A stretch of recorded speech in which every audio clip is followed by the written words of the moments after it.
Listo. Estaba comentando que... Bueno, sigamos, muchachos.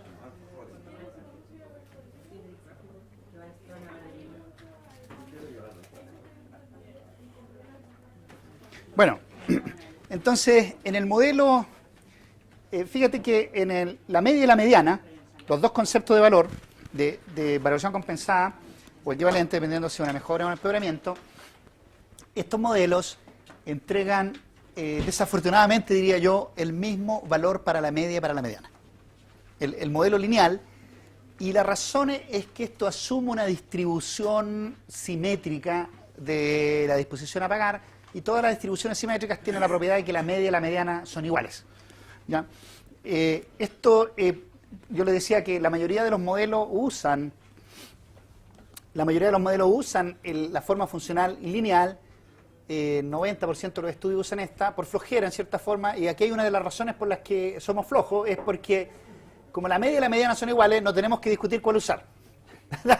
Da lo mismo. Y segundo, es alfa sobre beta, es muy sencillita de calcular, muy sencillita. Si yo solamente tuviera como variable explicativa la cantidad ofrecida, es decir, A, solamente tuviera A, entonces la disposición a pagar va a ser la misma para todos los individuos, no voy a tener heterogeneidad en la disposición a pagar. Da lo mismo que la calcule por individuo y después promedie a que simplemente la promedie inmediatamente. Ya. Aquí hay un modelo estimado de disposición a pagar clásico, ¿cierto? Donde usamos... Cuando uno empieza a hacer estas cosas, uno no se convence de que el logit y el probit dan lo mismo, entonces estima los dos para saber, ¿cierto? Y está bien, es razonable tener una mentalidad crítica y aprender uno mismo estas cosas. Es decir, bueno, entonces si ustedes miran ahí, hay una forma funcional lineal y hay una forma funcional logarítmica. Estimamos ambas. La función de disposición a pagar en un caso es alfa sobre beta y en el otro caso una función bastante más fea, que no las puse ahí. Y tengo mis parámetros alfa y beta. Y entonces yo les dije originalmente que el probit y el logit daban lo mismo. Pero si ustedes miran aquí los resultados no se ven iguales. Pareciera que son distintos. Y la verdad es que cuando son modelos de elección binomial binomial, el logit y el probit son iguales, lo único que cambia es la varianza de ellos. Entonces resulta que la varianza del logit creo que es pi sexto y la varianza de la normal es otra cosa, pero uno siempre puede tomar uno de estos valores, multiplicarlo por una constante y encontrar el otro valor. Entonces en este caso, si yo multiplico el logit por 0,625 me da el valor del probit.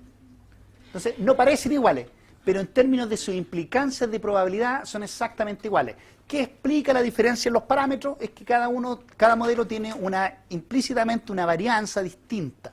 Y la varianza explica la diferencia en los parámetros. Pero si yo calculo la probabilidad con estos modelos, me van a dar lo mismo. Si yo calculo la medida de bienestar, me van a dar prácticamente iguales. Y me imagino que eso es lo que viene. Entonces, aquí está el beta. El beta, por supuesto, tiene... Si ustedes se fijan, mi modelo dice... Esto es algo que también pasó en costo del viaje. Pero en valoración contingente hay que tener un poquito más cuidado. En mi modelo dice alfa menos beta. ¿Por qué? Porque al aumentar la cantidad que yo quiero que tú pagues, tiene que caer la probabilidad de que tú aceptes pagar. Si eso no sucede, mi modelo está malo.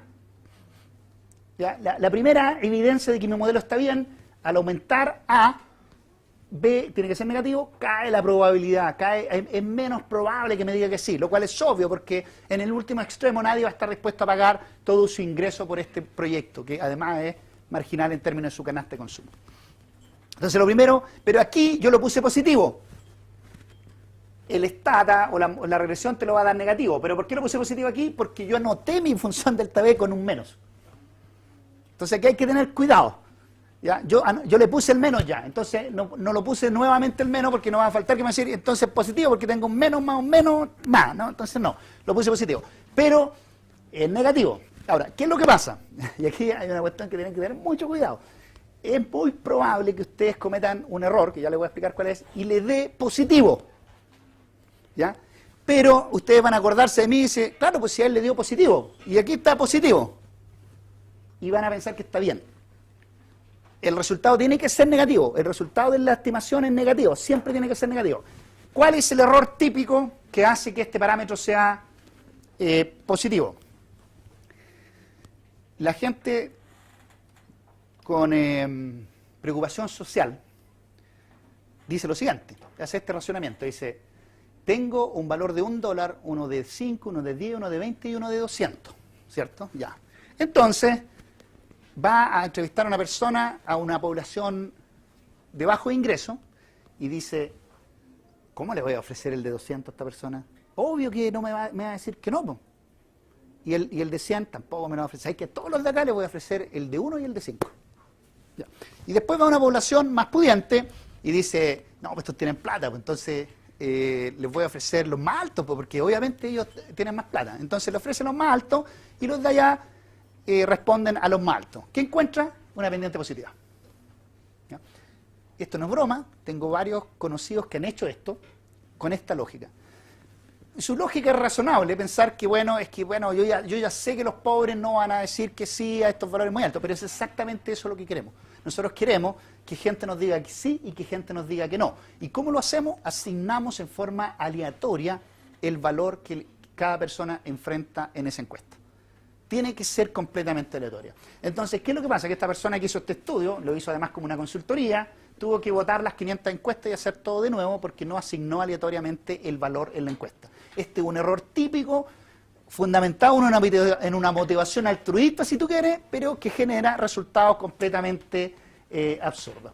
Aquí estimamos el modelo con logaritmo de A y aquí otra vez el beta me parece positivo, pero por supuesto es negativo y lo mismo, me disminuye la probabilidad, no hay más variable explicativa. Todas estas cosas que están aquí son para medir que la calidad de la regresión, este es el logaritmo de la función de verosimilitud, una prueba de hipótesis, no me voy a meter en esto, olvídense el R cuadrado, no se obsesionen con lo que saben en econometría, que el R cuadrado es muy bajito, olvídense de eso. Y esto es una medida del porcentaje de predicciones correctas. Por muchos años la gente se fijaba en esto. ¿Qué es lo que quiere decir? Que el 70% o 69, 68% de las personas que dijeron que sí, yo predije que decían que sí, y las que dijeron que no, las predije que dijeran que no. ¿Cómo se hace la predicción?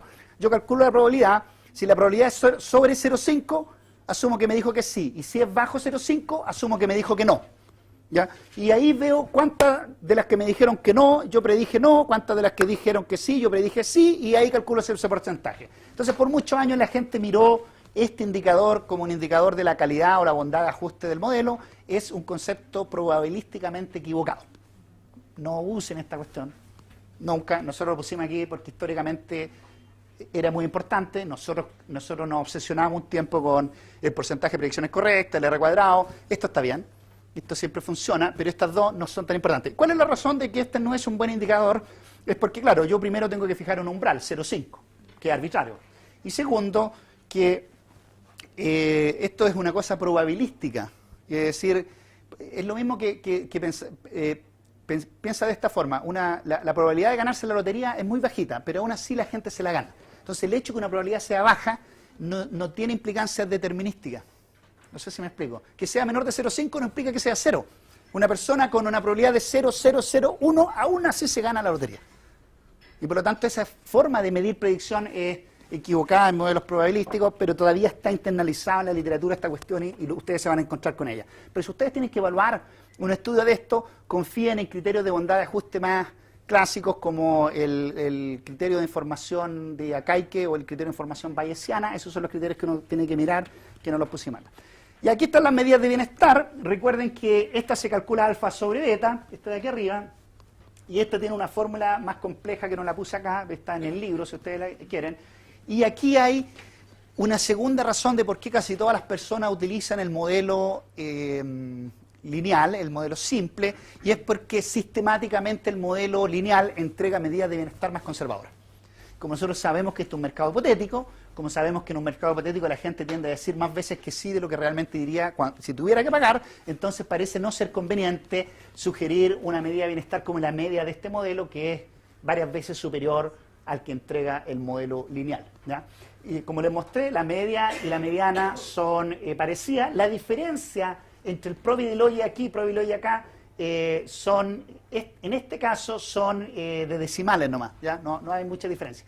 Y hay una cosa adicional sobre estos resultados, es que hay mucha similitud en la mediana. ¿Cuál es la razón? La mediana es menos sensible a observaciones atípicas en las colas de la distribución. ¿Ya? Entonces, si yo tengo diferencia entre la media y la mediana, quiere decir que tengo mucha gente en la cola de la distribución, que es lo que está pasando, por ejemplo, aquí, ¿cierto? Aquí hay mucha diferencia, aquí hay enorme diferencia. Entonces, desde la perspectiva empírica, la gente sugiere, bueno, primero, utilicemos valores conservadores, y eso implica usemos la mediana, y usemos el modelo lineal que entrega medidas más pequeñas, ¿ya? Entonces, claro, si yo quiero hacer que haya mucho valor, me voy a formas funcionales que yo sé que me van a entregar valores más grandes y que son más sensibles a observaciones atípicas, y reporto esa cuestión. Por supuesto, es tendencioso.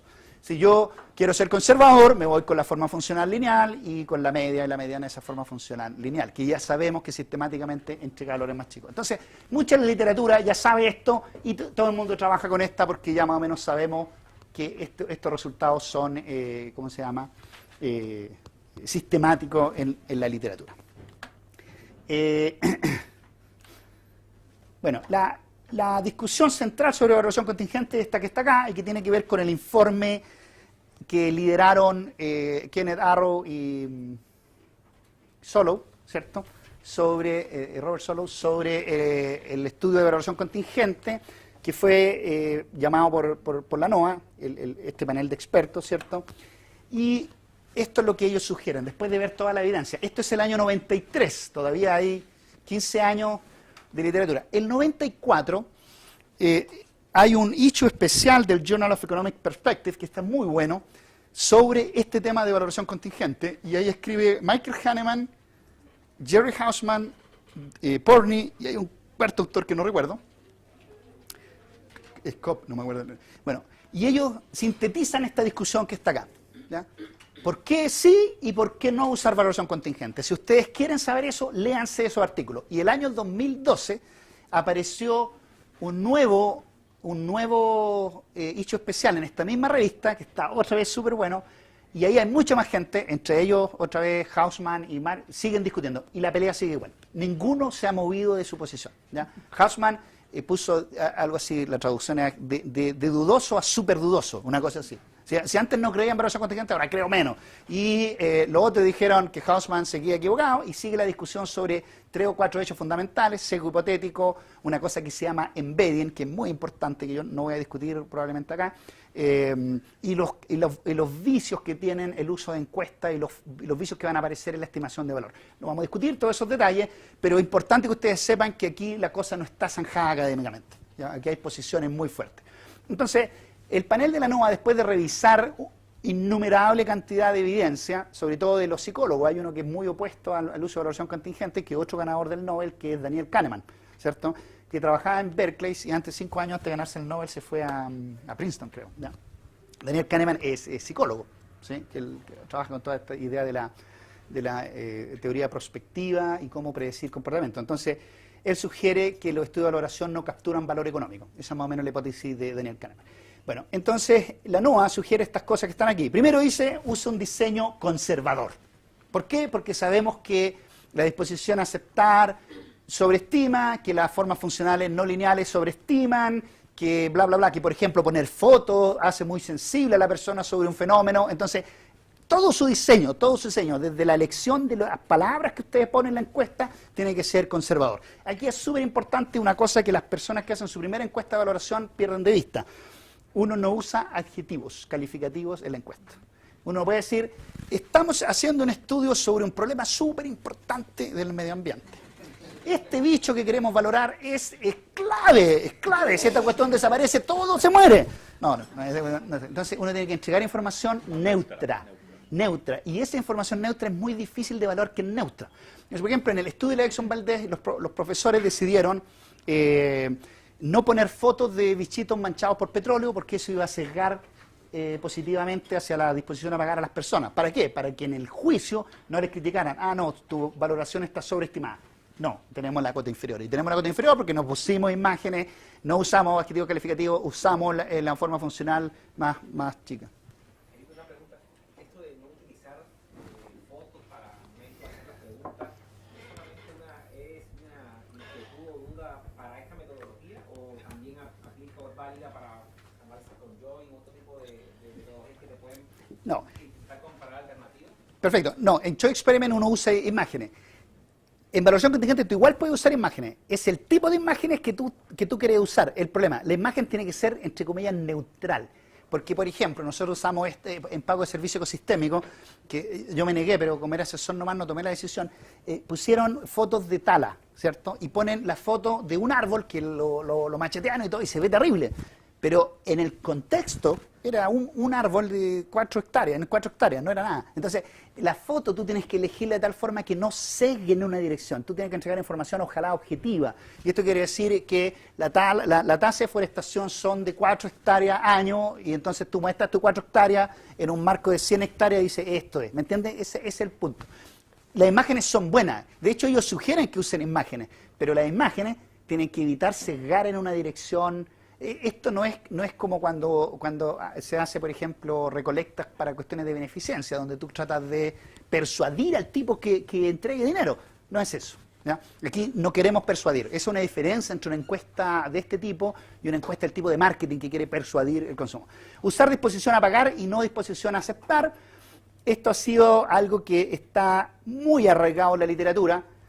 Prácticamente tú no publicas un paper que tenga disposición a aceptar. No obstante, Dale Whittington acaba de sacar un working paper que me lo mandó hace 2 meses para que lo revisaran, no lo revisamos, donde él sugiere cómo hacer estudios de disposición a aceptar que satisfagan algunos de estos criterios. Dale Whittington ha escrito mucho de cómo hacer bien estas encuestas, y sobre todo en países de América Latina. Tiene 2 artículos muy buenos que dicen, ojo con cómo se hacen esta encuesta, y revisan todas las encuestas y dicen, están todas malas, aquí está la lista de errores que cometen. Es muy bueno. Tiene 2 artículos sobre valoración contingente y tiene un artículo con Paguiola sobre pago por servicio ecosistémico y los criterios que deberían cumplir esos estudios. Está muy, muy bien hecho.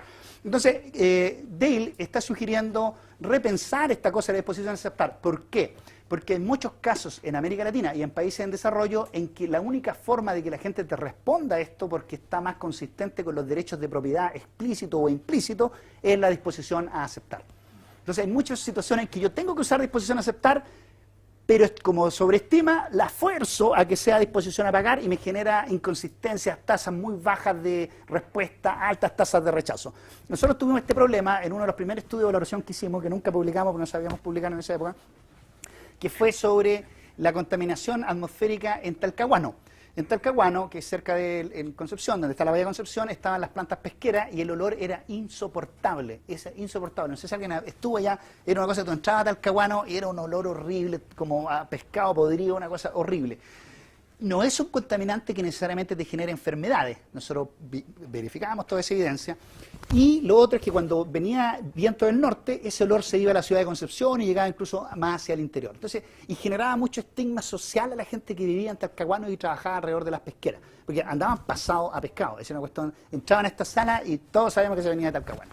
Bueno, entonces nosotros hicimos este estudio para el Ministerio del Medio Ambiente el año 98, por ahí, y preguntamos por disposición a pagar. Entonces, lo primero que pasó es que el 75% de las personas nos dijeron no estamos dispuestos a pagar porque nosotros no generamos este problema. Es razonable. Los derechos de propiedad estaban del lado de los afectados y nosotros, dada la sugerencia de la NOAA, estábamos forzando a hacer un cambio en la estructura de derecho de propiedad, que es súper importante. Pero no podíamos preguntar sobre disposición a aceptar.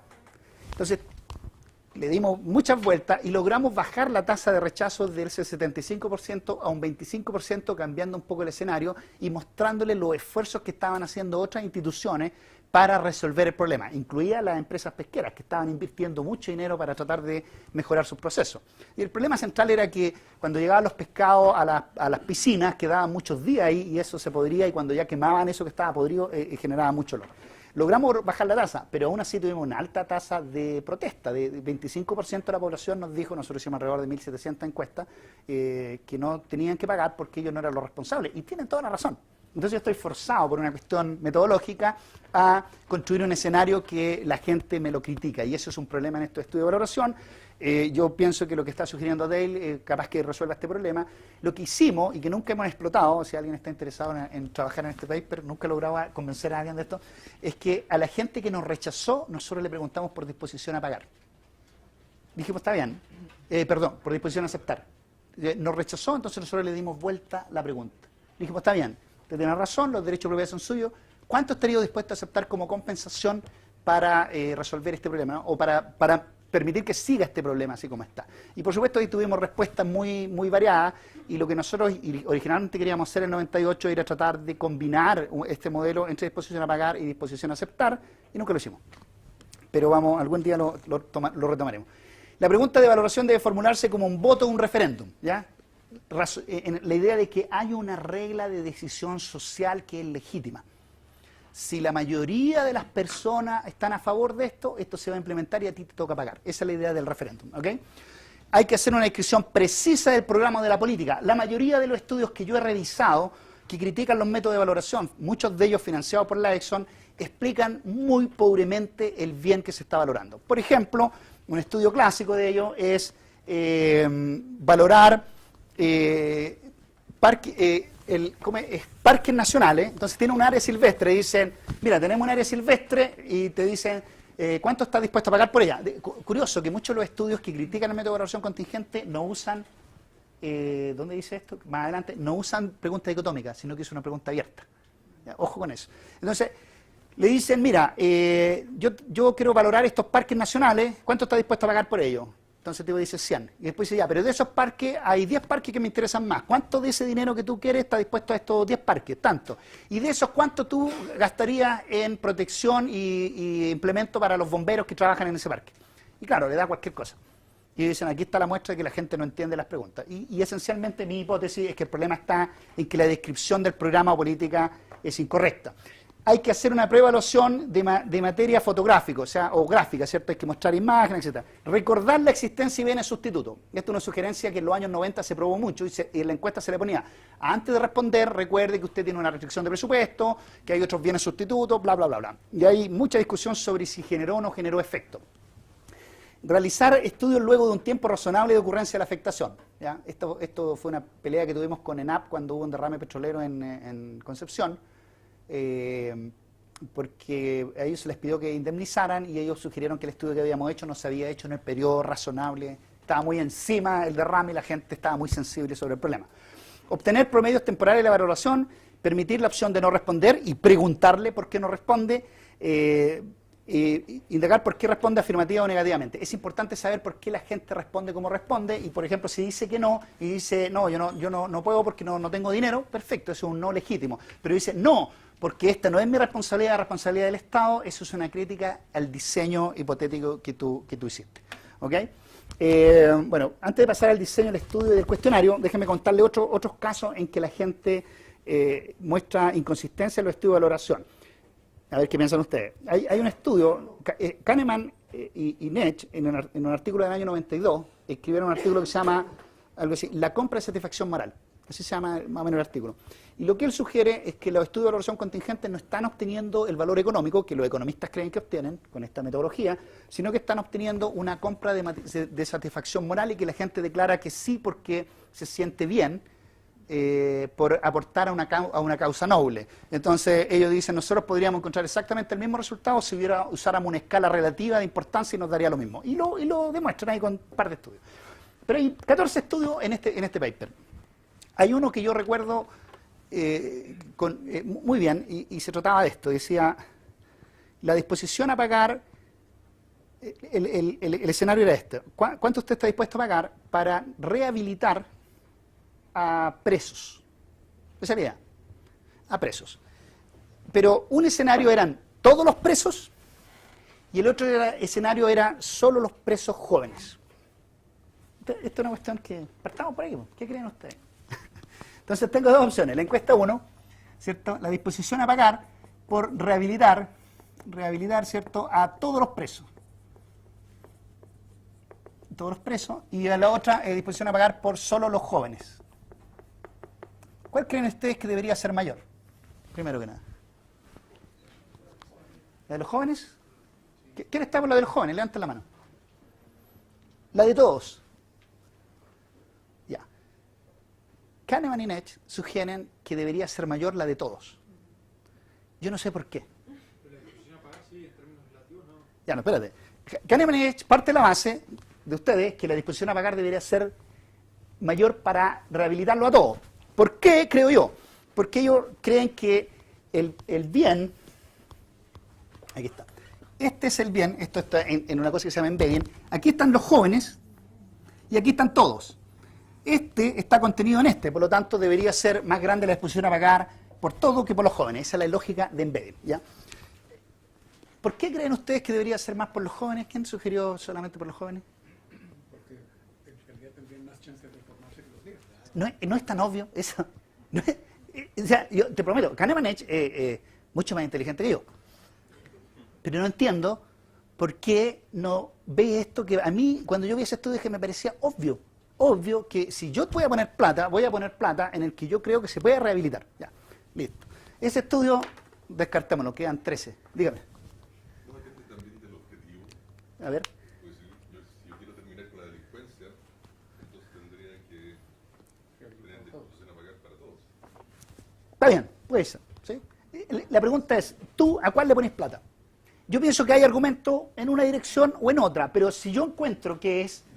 Mira, el problema fundamental es que yo no tengo que probar, si quiero discutir el argumento de Kahneman, yo no tengo que probar cuál es mayor. Yo solamente tengo que probar que hay argumentos suficientes para que vaya en cualquier dirección. Y ya lo probamos. Entonces, lo que nosotros podríamos decir, si la disposición a pagar es mayor por los jóvenes, la gente está dispuesta a aportar más en los que cree que se pueden rehabilitar y en los otros no. Y por lo tanto, es un resultado completamente legítimo en la perspectiva económica. Kahneman y Nash dicen que no es así. Otro que hacen ellos dicen, mira, yo voy a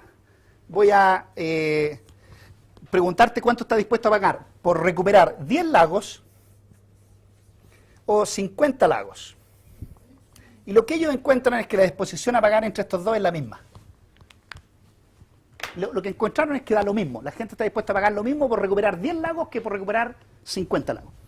Entonces dicen, este modelo no captura correctamente lo que debería pasar porque 10 lagos es menos que 50 lagos y debería ser mayor. ¿Hipótesis sobre esto? La gente no tiene claro el alcance. ¿Perdón? La disposición a pagar en realidad es por un lago. Ya. Tengo un Lo que ingreso. es si lo mismo el valor, estoy pensando como en una disposición a pagar unitaria, entonces Por recuperar lagos. quizás por recuperar el lago. Ahí tengo una explicación que diría, está bien, la persona no distingue entre 10 lagos y 50 lagos. La siguiente pregunta, ¿debería distinguir entre 10 lagos y 50 lagos? Depende, porque si esos 10 lagos...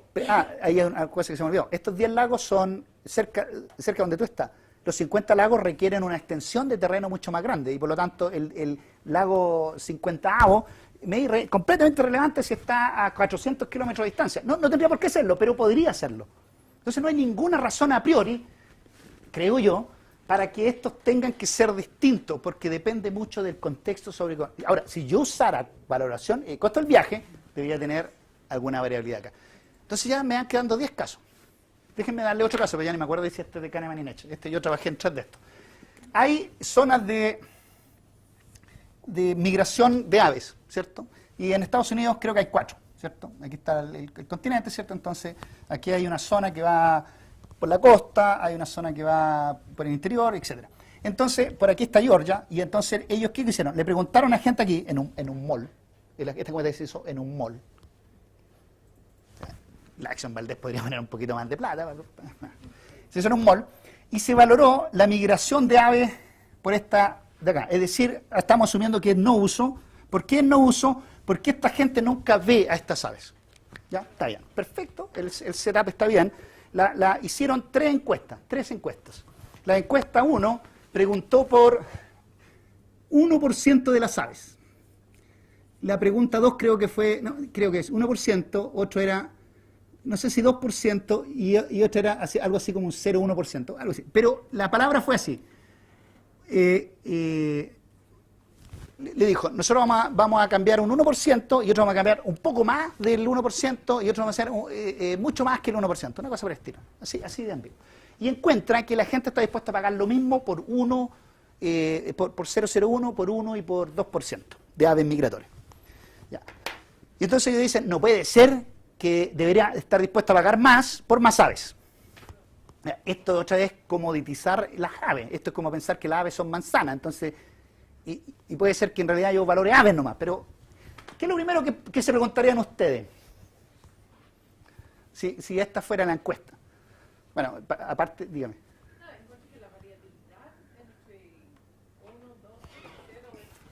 No, no, no es tan obvio esto. Exactamente.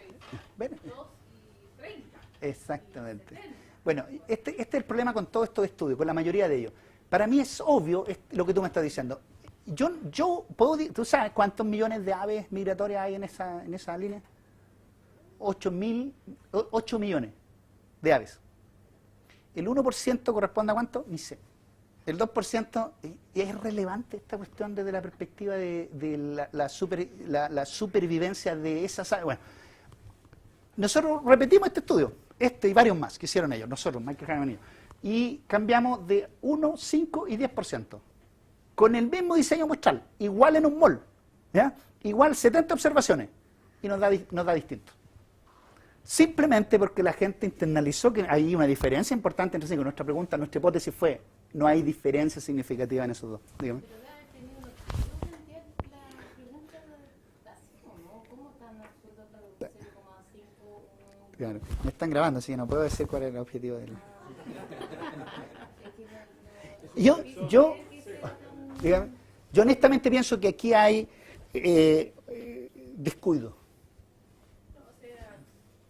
A mí me llama la atención porque los que son especialistas en construcción de puertas, los ejemplos que tú pones son cercados, como la misma construcción de los constructos, entonces no tiene un error gigante. Yo estoy 100% de acuerdo contigo. Estoy 100% de acuerdo contigo. Mi hipótesis esta es que cuando yo encuentro esta anomalía, el problema no es el método, el problema soy yo, que no hice bien la encuesta. Déjame darte el último ejemplo para que ustedes vean que también nosotros lo volvimos a repetir. Hay otro de los sesgos también clasificados como embedding que se llama el efecto de orden. Entonces, en una encuesta se valoran 5 especies. ¿Ya? 5 especies. Entonces tengo aquí, qué sé yo, una ballena, lobos, qué sé yo, un ave, agua, qué sé, da lo mismo. Ahí tengo 5. Entonces hicieron 5 encuestas, o no me acuerdo ya cuántas, y cambiaron el orden. Entonces en una encuesta primero estaba la ballena, en otro estaban los lobos, en otro estaba la ave, en otro estaba el agua, y cambiaron el orden. Siempre había aquí uno, el primero era distinto. Y le preguntaron por los 5 especies. ¿Cuánto está dispuesto a pagar por cada una de esas especies? Otra vez formato abierto. Y ellos encuentran que la gente está dispuesta a pagar más por el primero, independiente cuál sea. Y dicen, está mala esa cuestión. No puede ser que si yo pongo al lobo primero, valga 100, pero si lo pongo último, valga 20. Comprobación, la economía es un desastre, los economistas no entienden nada. Bueno, ¿sugerencia? Eso lo hicieron ellos variaron. Una encuesta estaba el lobo primero, en otra encuesta, que es lo que uno esperaría.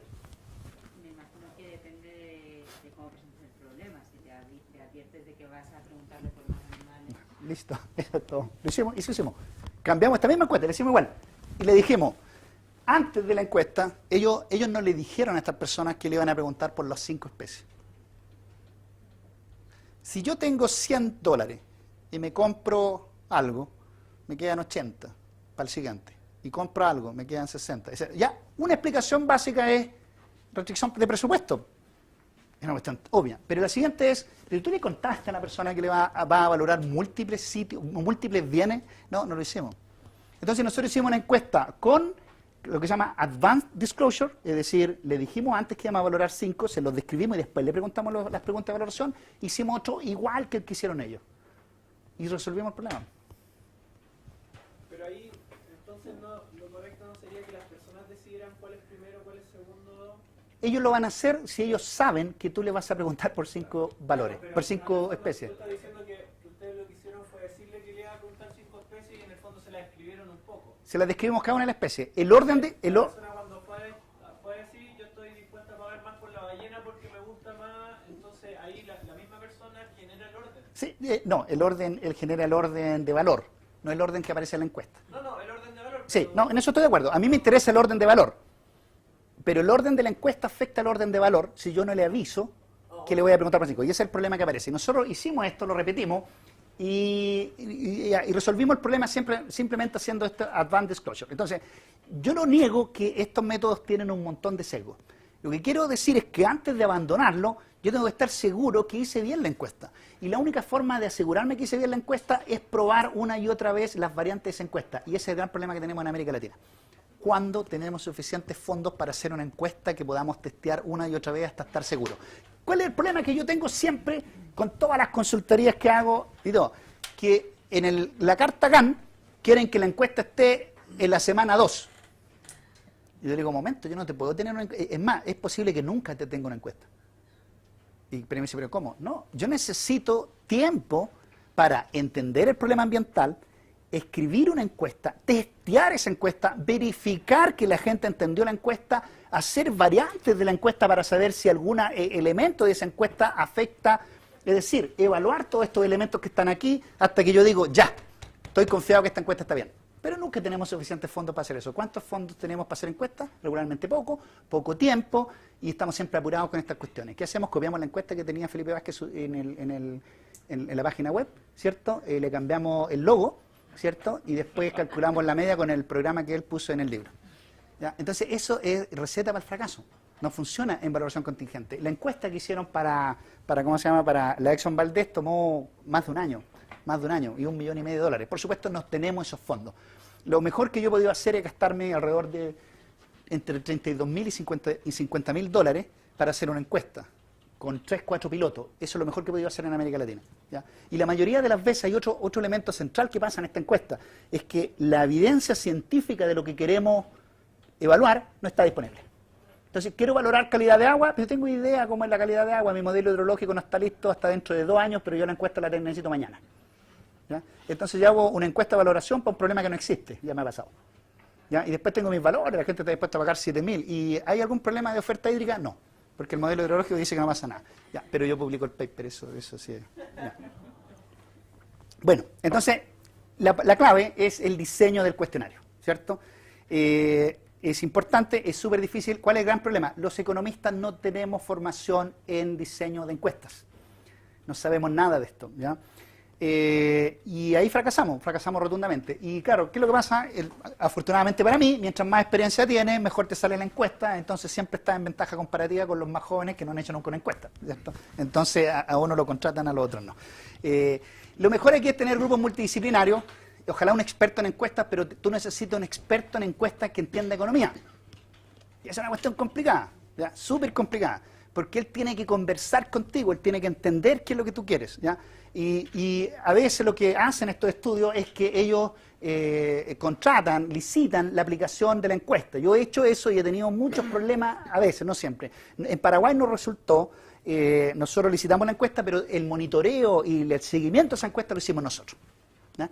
Porque tenéis que tener una persona en el terreno, digitando algunas preguntas, analizando la respuesta y viendo qué está pasando. Hicimos una encuesta, que todavía hemos podido sacar un paper sobre esto, pero hicimos una cuestión fantástica. Hicimos un seguimiento a todos los entrevistadores, a los encuestadores. Estas encuestas generalmente las hacemos con entrevistas personales, que es otra sugerencia que hizo la NOAA, que son caras. Y descubrimos en algún momento cuáles eran los encuestadores que estaban sesgando la encuesta. Es difícil, es súper difícil, pero nosotros hicimos un análisis estadístico, fuimos viendo, y entonces empezaban a aparecer cosas medias absurdas. Un encuestador que todo el mundo le respondía que iba a pagar a través de la tarjeta de crédito. Sospechoso, ¿ya? Era el único que todo el mundo elegía una opción, por ejemplo, de vehículo de pago. ¿Ya? Entonces tú ahí te vas dando cuenta, pero para eso requiere un montón de dinero. Bueno, lo siguiente es seleccionar una muestra de la población, ¿ya? Y aquí hay un montón de problemas, porque tampoco los economistas tenemos formación en muestreo. Y lamentablemente cuando tú vas a hablar con los estadísticos te sugieren un muestreo que no se puede hacer con el presupuesto que tú tienes, ¿ya? Acá en Perú me acaba de pasar eso, tenemos, qué sé yo, $50.000 y el muestreo que quiere hacer el estadístico puro cuesta $800 millones. Bueno, sí, ¿te acuerdas? Hicimos uno con demanda de agua y le contratamos a un muchacho recién egresado de estadística que era experto en muestreo y le decimos, ya, necesitamos hacer este muestreo, qué sé yo, 18.000 observaciones. Y nosotros dijimos, ¿qué podemos hacer por 500? No se puede. Y este es un problema complicado. ¿Qué es lo que hace regularmente? Y aquí no deberían grabarme porque lo que voy a decir no se debe hacer. lo que hace regularmente la gente es saca de online, yo le voy a decir el número para cualquier muestreo. 384. Ese es el número mágico. Eso, métanse ¿cómo se llama? A Google, busquen el muestreo y para un sigma de no sé cuánto y una población de no sé cuánto y para 0,05 de no sé qué, me da 384, 389 si te pones quisquilloso, ¿ya? Entonces todo el mundo va y escribe un parrafito en su encuesta, dice con un nivel de significancia de tanto, lo mismo que aparece en todos los estudios de políticas públicas y tira sus 384 y estamos bien. Y eso, primero, me gasto poca plata y parece que lo hice científicamente. Bueno, es muy complejo determinar el muestreo y regularmente está restringido por la plata que uno tiene. Y ahí hay que ser honestos nomás, hay que ser honestos, es decir, esta es la plata que tengo, este es el estudio que pude hacer con esta plata. Pregunta a las personas la muestra por su disposición a pagar, estime la medida de bienestar medio mediana, u otro, analice los determinantes de la disposición a pagar. Esta es la siguiente etapa. ¿Qué es lo que explica la disposición a pagar, las variables sociodemográficas, los niños? Y después viene un problema de la extrapolación de resultados a la población, y esto es súper complejo porque cuando estamos hablando de valores de no uso, la pregunta relevante es ¿hasta dónde extiendo yo la disposición a pagar? Les doy un ejemplo. Nosotros hicimos un estudio de los impactos en belleza escénica del proyecto Hidroaicén. ¿Se acuerdan del proyecto Hidroaicén? Ya. Hay varias anécdotas asociadas a este proyecto. Uno es que en una revista en particular nos rechazaron el artículo porque ellos no se metían con evaluaciones de proyectos privados.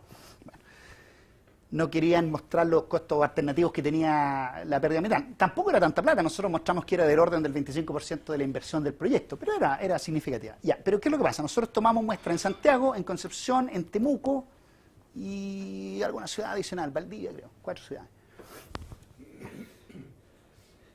¿Quién es la población relevante para ese estudio? Aysén, dice el estudio. Todo Chile. Valor de no uso. Valor de no uso, todo Chile. ¿Y por qué no toda América Latina? Sí. También. Toda América Latina. Ya. ¿Qué pasa con la Amazonas? Lo que pasa con Amazonas, claro. Claro. Todo el mundo, todo el mundo. Ya, a mí me gusta esa idea. ¿Por qué? Porque hacer aparecer así un valor, entonces no se va a hacer nada. Ya. Entonces, el problema es este. Supongamos que es todo Chile, aquí tengo mi país, ¿cierto? Pero yo tomé en Santiago, aquí, y por acá está la cosa, ¿cierto? Ya. Si yo asumo que la población objetivo es todo Chile, tengo que hacer un muestreo en todo Chile. ¿Y cuánta plata me sale eso?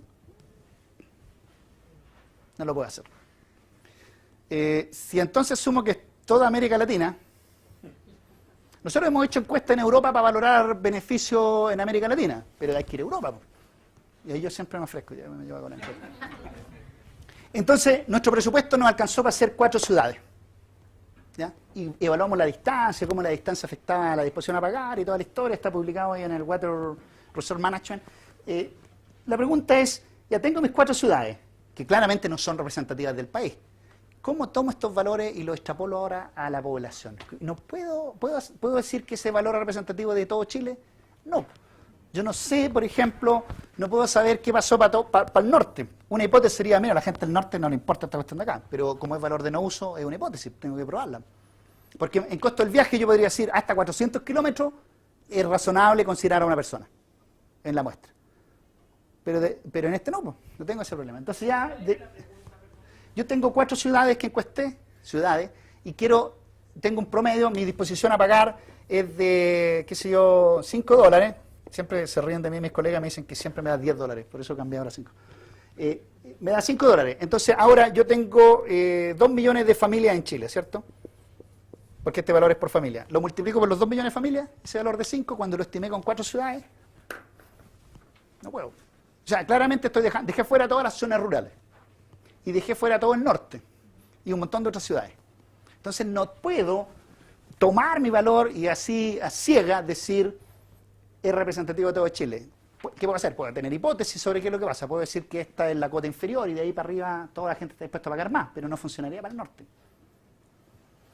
Las zonas rurales tampoco, porque tomé las ciudades que tienen más alto ingreso. Tengo problemas de extrapolar esta cuestión. Entonces, esto de extrapolar los resultados a la población es muy complejo. No es un problema que sea difícil multiplicar.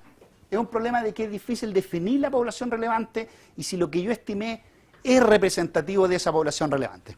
Ahora, hay una solución. Dígame. Un valor de no uso siempre se da cuando yo conozco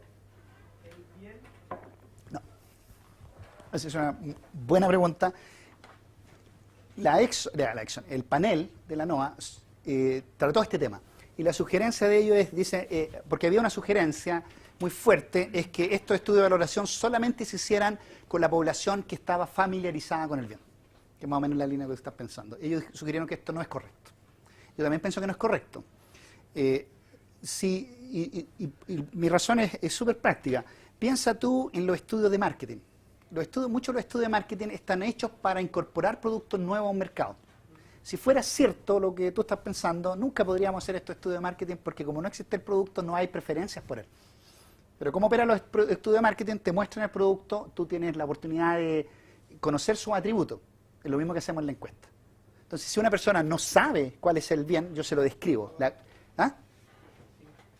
fondo, si no conozco el bien, debería estar dispuesto a pagar cero. Claro, pero en la encuesta yo te lo voy a presentar el bien, igual que en un estudio de marketing. Y tú vas a familiarizarte. Ahora, la gran pregunta es, ¿cuánto logro familiarizar a una persona en una encuesta de 40 minutos? Si tú me dices que es poco, yo estoy 100% de acuerdo contigo, y ahí hay líneas de investigaciones, cuánto tiempo, el tiempo de familiaridad que tiene que tener. Y entonces hay, por ejemplo, encuestas que hacen la cuestión súper sencilla. Le preguntan a una persona y a otra muestra le dejan tiempo para que responda. Y están viendo qué sesgo hay asociado a eso. Pero es una línea de investigación. No hay una respuesta clara sobre cuál sería la dirección de eso. Hay otras cosas, por ejemplo, si yo le pregunto inmediatamente después qué fue el derrame petrolero o un año después. Hay varios estudios tratando de ver si hay consistencia temporal entre esas disposiciones. Ok, más problemas. ¿Cómo se llama? El problema de valoración contingente es la aplicación. La estimación es sencilla, todo. Saber que tengo un buen instrumento es complicado. Recolección de información sobre el problema, como yo le dije, muchas veces no está la información disponible, sobre todo, por ejemplo, en recursos hídricos. Segundo, es que ahí dice, hable con expertos. Yo me rehuyo a hablar con expertos. No me gusta mucho hablar con expertos. ¿Cuál es la razón que no me gusta hablar mucho con expertos? Es porque el experto, ojalá supiera un poquito qué es lo que quieres hacer tú y es difícil transmitirle. Y el experto generalmente quiere que en la encuesta vayan cosas que tú no puedes poner en una encuesta porque la gente no te lo va a entender, sobre todo términos técnicos. Pienso en una encuesta sobre cambio climático. Nosotros acabamos de hacer una, no creo que alcance a mostrársela hoy día, pero nosotros hicimos una encuesta sobre cambio climático en el cual nosotros sabemos que está aumentando la acidificación del océano y esto tiene impactos sobre la producción de chorito, de mussel, ¿cierto?, de bivalvo. Y entonces hablamos con los expertos. Yo estoy en un grupo de investigadores, en un centro de investigación que se llama, tiene un nombre pomposo, Centro para la Investigación de Estresores Múltiples en Sistemas Socioecológicos Marinos, es decir, estudiamos chorito, ¿ya? Y entonces en esa hicimos esta encuesta, un choice experiment, que les voy a explicar más tarde cómo funciona, y la primera encuesta tenía conceptos súper técnicos, como que disminuye el pH. ¿Cuántos de los que estamos aquí saben qué significa eso? 1, 2, 3, ¿cuántos no saben? Yo no tenía idea, o sea, yo lo estudié alguna vez, pero yo siempre me equivocaba, porque yo decía que aumenta la acidificación, yo pensaba que aumentaba el pH, y al revés, va para el otro lado. Entonces, ¿tiene sentido que le explique qué es lo que es el pH a una persona en una encuesta? No, que la calcificación y ¿cómo es la historia? Ya no sé, que se rompía la conchita y no sé qué cosa, había un proceso químico, y ahí dice el experto, me puso toda esa cuestión en la encuesta. Entonces tú se la muestras a una persona y le preguntas, ¿de qué le estás hablando? Dice, no, o sea, por ejemplo, hay impacto en los atributos nutricionales de chorito, ¿ya? Entonces, en el omega 3 y el omega 6. ¿Ya? Entonces, ¿alguien sabe qué es eso? ¿Sabe para qué sirve esa cuestión? ¿Ya? Yo no sé, yo lo único que sé es que lo meten en la mantequilla, en la margarina, que vienen margarinas con omega 3. ¿Ya? Y que hace bien, eso es todo lo que sé, que hace bien. Entonces, supuestamente, porque va a venir otro estudio que me va a decir que mucho omega 3, ¿cierto?, me deja calvo. Entonces, el problema de la conversación con los expertos requiere mucho tira y encoge, ¿ya? Y eso requiere experiencia, y requiere voluntad, y requiere un montón de cosas que a veces no están, y a veces no está el tiempo. Y por eso que estas encuestas se demoran mucho. Se demoran mucho, porque yo voy y la gente me dice, ¿qué es lo que es esta cuestión de omega 3? Sácalo de omega 3, ocupa un concepto que la gente entienda. Color, por ejemplo. Cambia el sabor de los choritos. ¿Y cómo diablos transmito que cambia el sabor en una encuesta? No puedo. Entonces, algo hicimos sobre el sabor, textura, ese tipo de cuestiones cambian, entonces hay que transmitírselo a la gente. Entonces, ¿qué hicimos? No, yo no lo hice, lo hicieron la gente de este mismo grupo, hicieron un tasting de chorito, pero no lo hicieron con nosotros. Llegaron los datos y los datos no sirvieron para nada, no se podía estimar nada porque hicieron mal el diseño del experimento de prueba de chorito. Bueno, leer material relevante, pero estamos en un área en que no sabemos muchas cosas, entonces yo puedo leer muchas cosas y no saber cómo traspasarlo a una encuesta, ¿cierto? Hay un primer borrador del escenario, observéis sugerencias de expertos, esta encuesta va y vuelve 50.000 veces, ¿cierto? Por ejemplo, nosotros estábamos estudiando esta cuestión del chorito y esto lo hicimos el año pasado. ¿Qué cosa yo estaba obligado a poner en esa encuesta que era relevante en el país ese año? Que yo no podía hacer una encuesta sobre chorito en Chiloé sin preguntarle a la gente su opinión sobre qué cosa. Casi, ¿no? El derrame, o sea, el vertido de salmones. Ya. Más que el vertido de salmones, la marea roja.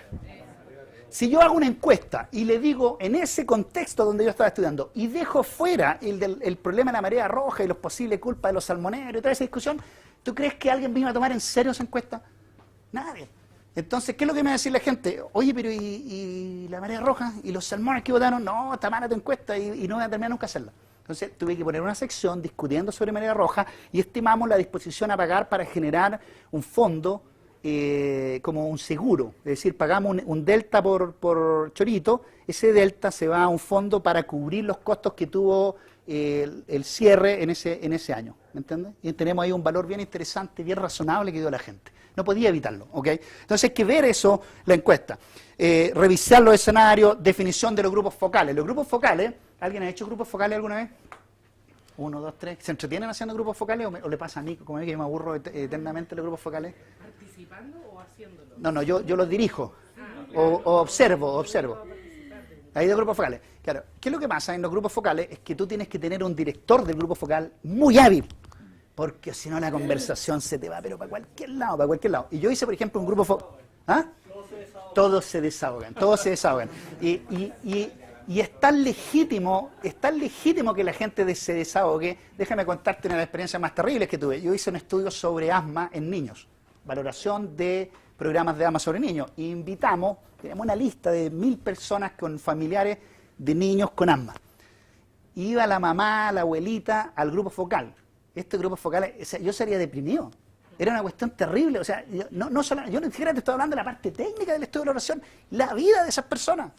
Era una cuestión terrible. Tú decías, pero ¿cómo la política pública no está resolviendo esto? Y yo hice este mismo estudio en Estados Unidos, y en Estados Unidos habían 50 opciones de tratamiento, no hay exactamente tratamiento, pero habían 50 opciones para que la gente se protegiera de los eventos de asma, y en Chile, una. Entonces, era terrible hacer estos grupos focales, pero hay que hacerlo. Y aprende un montón de cosas. Nosotros le damos un poco de dinero para que la gente fuera, etcétera. La mayoría de esta gente que nosotros teníamos, que además eran de los sistemas de salud pública, eran gente muy pobre. Entonces, es complicada esta cuestión de hacer los grupos focales. Las discusiones, la gente me contaba toda la vida del niño. Toda la vida del niño. Y eran 8 personas. O sea, empezábamos a las 8 de la mañana, terminábamos a las 8 de la noche escuchando la historia de todo el mundo. ¿Y tú qué le vas a hacer? Tú vas a decir, no sabes que en realidad estamos aquí preocupados de la encuesta que vamos a hacer. Pues. No puedo hacer eso. ¿Ya? O sea, un poco de empatía. Claro, yo sé que hay algunos que podrían hacerlo, pero yo no puedo, tengo mi corazón de repente. Entonces, era difícil conducir este grupo focal y además estábamos reclutando a esta gente para hacerle 4 encuestas. Entonces, era una cuestión súper difícil de hacer. Después viene la encuesta piloto. En la encuesta piloto tú vas a aprender qué está mal. Ese es el objetivo de la encuesta piloto. Y, por supuesto, uno puede tener varias versiones de la encuesta, revisiones finales, estudio principal, etcétera, análisis de encuesta. Aquí está el caso de la Exxon, ¿cierto? El escenario que ellos le pusieron. Entonces, fíjate que hay una cosa interesante. Esta tecnología que está en esta encuesta no existe. Nunca existió. Entonces, aquí aparece una cuestión ética. ¿Es razonable, entre comillas, mentirle a las personas? Porque esta es una mentira, si tú quieres. No existe esta tecnología. Pero tú tienes que construir un escenario que sea razonable, creíble, de que yo puedo protegerlos del derrame. ¿Ya? Entonces, lo que iban a hacer, ya no me acuerdo bien de los detalles, pero aquí está el supertanker, iba a tener estos escort ships que iban a andar con él, iban a andar de la mano, digamos, y si había un derrame, entonces los tipos iban a tirar estas redes por aquí, ¿cierto?, que iban a contenerlo, y después lo iban a recoger con no sé qué cuestión, y aquí están los cálculos de cómo lo iban a hacer. Claro. Pero esta solución, en ese momento que hizo la encuesta, no existía. Entonces aquí tuvieron que ir a hablar con los ingenieros, ¿qué se puede hacer para proteger a la gente de esto? ¿Ah? Y resulta que no hay solución. Pero nosotros queremos valorarlo, tenemos que construir algo. Estamos obligados a tener un escenario razonable. Y bueno, y con esto funcionó. ¿Ya? Funcionó, la gente respondió y testearon muchas de estas versiones. Bueno, ahí quiero quedar con valoración contingente. Ahora vamos a ver cómo se estima en R, ¿cierto? Sergio va a contarle un poco de eso. No sé si tienen preguntas. Diga. ¿Alguien alguna vez ha hecho un estudio en encuestas para saber la disposición a pagar de las personas, pero saber en el momento tiempo 1 cuál es mi disposición a pagar y en un momento tiempo 2 o 3 saber cómo varió esa disposición a pagar? Sí. Porque al final lo que siempre tenemos es la disposición Una a foto. pagar en una foto, y cuando yo tengo que evaluar políticas públicas generalmente lo tengo que hacer a 10 años, entonces asumo que mi disposición a pagar va a ser anual, por decirlo, y se va a replicar y no sabemos, por lo menos yo no sé si es así. Dos respuestas. Los estudios de valoración que requieren temporalidad tienen que decir el horizonte en el cual va a durar el pago. Pero eso no resuelve toda tu pregunta. Resuelve que yo hoy día saco una foto de una supuesta decisión intertemporal que está haciendo una persona y con eso traigo a valor presente y hago mi análisis costo-beneficio. Ese es un problema. Sobre ese problema existe nuevamente un montón de casos que le llaman embedding temporal, que dicen que la gente no descuenta adecuadamente el futuro. Y entonces, ¿cómo funcionan estos estudios? A una muestra le muestran pagos por 5 años, a otra por 10 años, a otra por 1 año, 20 años. Y calculan la tasa de preferencia que haría indiferente al individuo entre esos dos. Déjenme tratar de explicar esto con más detalle porque no es tan sencillo. Entonces, piensen ustedes que yo quiero saber tu disposición a pagar y yo te digo, vas a pagarlo de una sola vez. Entonces, el valor disposición a pagar por un periodo, ¿cierto? Y después tengo uno en que tengo una disposición a pagar en el periodo 1, ¿cierto? Más la disposición a pagar en el periodo 2, 1 más R, ¿cierto? Más, etcétera, etcétera, la disposición a pagar partido por 1 más R elevado a T. Para los que no saben qué diablo hice aquí, lo que yo estoy reflejando con esta es la tasa de interés o la tasa de preferencia de descuento intertemporal. Lo que estoy haciendo es decir, el dinero cambia, el valor del dinero cambia en el tiempo. ¿Y cómo cambia? Es que el dinero en el futuro vale menos hoy. O sea, 100 en el futuro no son 100 hoy día. Y ustedes tienen la idea de inflación en su cabeza, más o menos esa es la misma idea, y R refleja esa tasa de descuento. Es decir, para mí 100 pesos mañana valen menos que 100 pesos hoy día. Y aquí entonces yo voy a tener el valor presente. En principio, otra idea, Kahneman y Nech y los críticos de valoración dicen, esta suma tiene que ser igual a esto. ¿No? Ese es el principio. Por lo tanto, existe un R, voy a poner el asterisco, que hace igual DAP 1, que es esa, y el valor presente, que es este.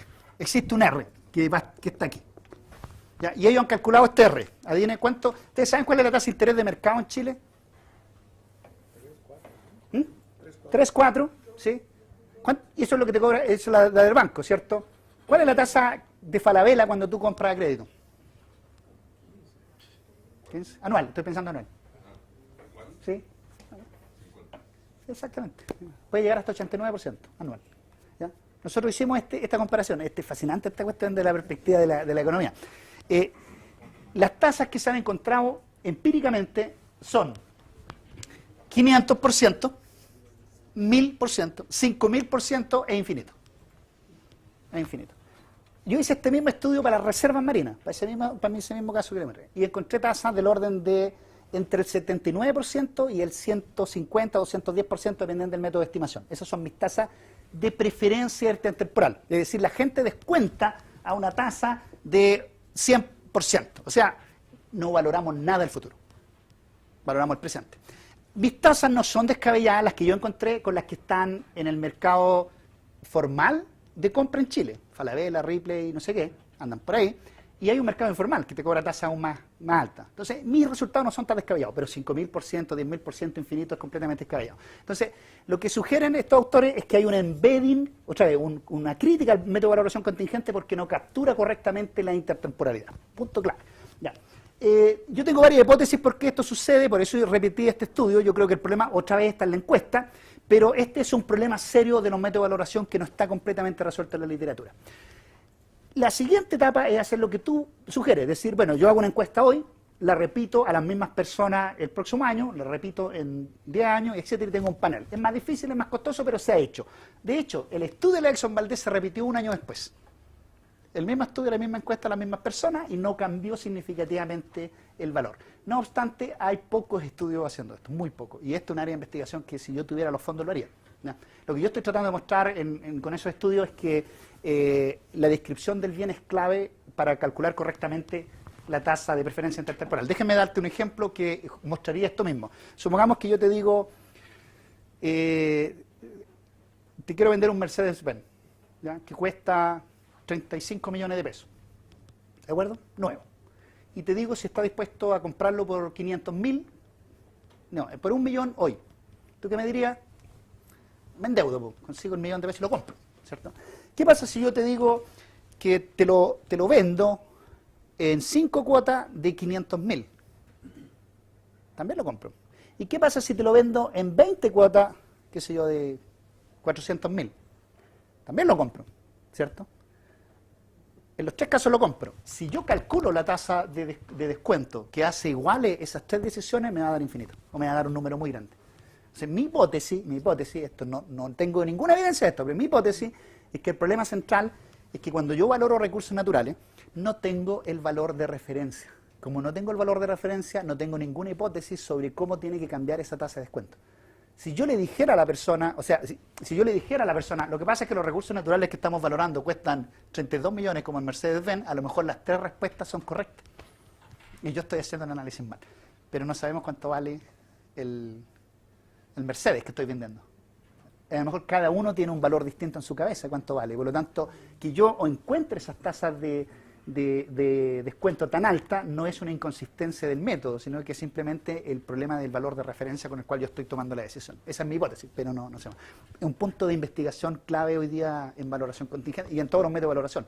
Temporalidad es un tema. Hay muy pocos estudios que hagan eso. ¿Más preguntas? ¿No? ¿Sí? Estamos viendo cómo las poblaciones sobre las que se ha venido aplicando el asunto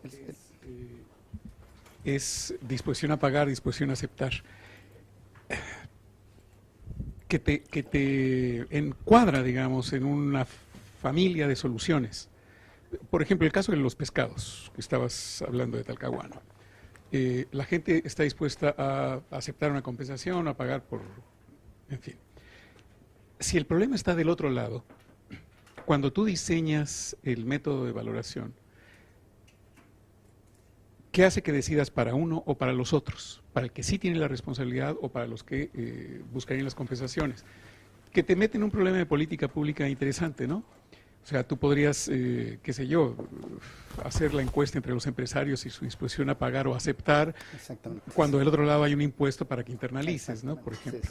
Sí. No, ese es un excelente punto que tiene que ver con el artículo que yo le mencioné de Dale Whittington, que él está tratando de rehabilitar el estudio de disposición a aceptar. Y decir, escribamos un set de criterios técnicos de cómo se hace un estudio de disposición a aceptar. ¿Por qué? Porque hay contextos en que yo tengo que preguntar por disposición a aceptar, ¿ya? Y esto tiene que ver con a quién entrevisto. Entonces, supongamos que yo voy a entrevistar a un grupo de pobladores que van a perder su actividad productiva dado un proyecto que yo voy a hacer. Como, por ejemplo, los pagos por servicio ecosistémico o la definición de un parque nacional que tiene uso restrictivo. Entonces, lo correcto es saber cuánto lo tengo que compensar. Y lo que hacen los economistas, calculan el costo de oportunidad. Pero los costos de oportunidad que uno calcula son siempre súper chiquititos. ¿Ya? Por alguna razón no hay un correlato directo entre el costo de oportunidad y la disposición a aceptar compensación, que incorporaría otro elemento no pecuniario, si tú quieres, en historia que vivo aquí, llevo muchos años, etcétera. Entonces uno debería distinguir qué pregunta hago dependiendo del problema de política pública que quiera hacer. El contexto de la NOA, que ellos sugieren pregunte por disposición a pagar, es en el contexto de juicios por compensación. Ese es el contexto de política pública. Y eso es súper importante entenderlo. Por eso tu pregunta es clave, porque yo tengo que definir mi pregunta y la medida de bienestar que voy a usar, media, mediana o percentil, dependiendo del problema de política pública que yo quiero enfrentar. Entonces ellos dicen, en los juicios en Estados Unidos, en un juicio, cuando yo demando a una empresa por compensación, use disposición a pagar, aunque haya que compensar a la persona. ¿Por qué? Porque yo quiero tener la cota inferior. Eso es lo que ellos están sugiriendo. Puede ser una sugerencia que uno puede estar en desacuerdo, pero ellos sugieren eso. Dice, no calcule disposición a aceptar, ¿por qué? Porque te van a sobreestimar, no hay restricción de ingresos, sabemos que hay un montón de problemas, no hemos resuelto este problema con la disposición a pagar. Entonces, para que el juez diga, este estudio yo se lo acepto, para que la contraparte te lo acepte, dice, vaya por la cota inferior. Hay un elemento importante que yo no he mencionado, cómo funcionan estos juicios en Estados Unidos. Yo hago mi estudio de valoración, o ellos hacen su estudio de valoración, ¿cierto? Que a mí me tocó participar de un juicio sobre las empresas de música demandaron a los gimnasios para que les pagaran por los derechos de usar música en sus clases de deporte. Entonces ellos contrataron a una persona para que estimara cuánto debían pagar. Y a nosotros nos tocó revisar ese estudio. ¿Y cómo funciona esto? La contraparte tiene acceso a todo lo que tú haces. A todo lo que tú tienes una reunión, tú tomas una nota aquí, y eso tú se lo tienes que pasar a ellos. No puede ocultarle eso. Todo. Entonces, si alguien dice, oye, ¿por qué usaste la forma funcional que entrega la disposición a pagar más alta y quedó anotado ahí? ¿O grabado en alguna parte? La contraparte lo sabe. Entonces, fíjate el contexto en que entonces la NOA, pensando en este contexto, dice, esto es lo que debería ser aceptado completamente por las partes. ¿Ya? Entonces, si hay errores en la estimación, la contraparte lo va a saber. Entonces, tú tienes que ser muy cuidadoso de cuáles son tus decisiones metodológicas. Y por esa razón, la NOA es conservadora. Dice, esto es para que sea aceptado el estudio en las cortes, en los juicios por daño. Ese juicio por daño, curiosamente, interesantemente, en América Latina nosotros tenemos un pequeño vicio. Nosotros pensamos que la compensación por daño justifica el daño. No sé si me explico. Y esto no es así en Estados Unidos. En Estados Unidos la empresa es responsable por restaurar el área al nivel antes del daño y además está obligado a pagar las compensaciones por el periodo que yo no pude usar el área. Entonces, en ese contexto está perfecto estimar esto con disposición a pagar, tener la cota inferior, usted me tuvo que limpiar todas las cosas, resolvió el problema ambiental que generó, pero además me paga todos los costes asociados que yo tuve. Por ejemplo, los costos de no poder producir, etcétera, etcétera. No es la idea de que él me paga y el daño se queda, y yo tengo que aceptar el daño. Ese contexto en el que está. Ahora, hay situaciones en que sería mucho más razonable preguntar por disposición a pagar, a veces aceptar, y hay veces que es más razonable entrevistar a los que generan el conflicto porque ellos van a ser sujetos de una legislación, sin duda. ¿Ya? Y eso hay que mirarlo. Con relación a lo último, eso depende mucho también de los preceptos ambientales a nivel constitucional, Sí. Porque además de la reparación del daño implica la indemnización otra vez. O sea, Exactamente, y eso es lo que nosotros hemos estado tratando, no hemos logrado avanzar en esto. Yo creo que esto es algo importante para los países y es entender la legislación ambiental desde la perspectiva de la valoración económica, porque exactamente lo que tú dices, las constituciones dicen algunas cosas y los reglamentos dicen otras cosas, y entonces en ellas se define claramente el uso o abuso de las metodologías de valoración. Entonces en Colombia y en Perú se está exigiendo hacer estudio de valoración, pero no es claro si es compensable el valor de no uso, por ejemplo. Entonces viene una persona y ya usa un estudio de valoración. ¿Y qué estimó? ¿El valor de uso, el valor de no uso? ¿Qué reconoce la ley como posible compensación? ¿Está realmente pagando 2 veces o no? Ese tipo de cuestiones son fundamentales. Entonces en Estados Unidos la historia de la valoración económica es la historia de las demandas en las cortes. O sea, el desarrollo costo del viaje, todo el desarrollo costo del viaje tú lo puedes prácticamente hacer una relación 1 a 1 con las demandas entre los estados y las empresas que contaminaron ríos y cuerpos de agua. Valoración contingente es exactamente la misma historia. El desarrollo de ellos depende mucho de las demandas, no de la demanda legal, de las demandas metodológicas que requieren en las cortes. ¿Ya? Entonces, hay un juicio, se genera un problema porque hay un conflicto técnico y eso obliga a los académicos a generar la respuesta técnica a ese problema. ¿Ya? Y ahí está alguna de las respuestas técnicas que están sugiriendo la NOA.